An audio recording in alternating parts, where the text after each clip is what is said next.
Magandang hapon sa inyong lahat mga ka-farmers, mga ka-viewers. Ito po pala ang mga pananim natin. Ito ang ating ampalaya. Sa ilalim ng ampalaya, doon nakatanim ang ating kamatis.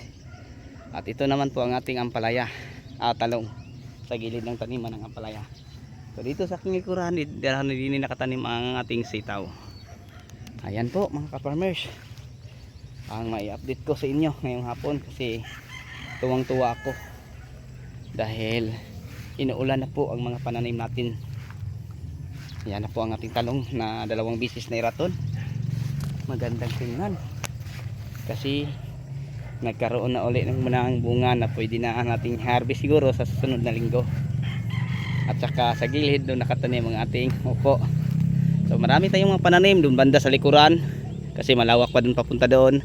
Doon nakatanim ang ating talong at saka ampalaya na palagi natin pinipitasan. Then upo na 60 ka puno at saka talong din banda 4,006. Then meron tayong nasa 1,000 to ka ampalaya. Then kamatis na 4,000 banda. So yun po mga ka-farmers, mga ka-viewers, ang mga crops na naitanim natin din sa ating bukirin. Ayan. At samahan niyo ako at papasilip ko sa inyo ang sitaw. So yung sitaw natin, ayan o. Grabing damo, hindi po namin nakayanan ng paglinis kasi umuwi tayo yung mga nakaraang buwan. So dahil sa kaliwat kanan, ano lang ang pagtrabaho, tandahan lang hanggang sa matapos. Ayan po. So kapon pa ito nadiligan uli ng fertilizer.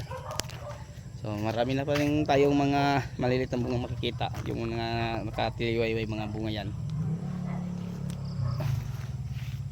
Okay, hanggang dito na lang, no, mga ka-farmers. Maraming salamat, thank you.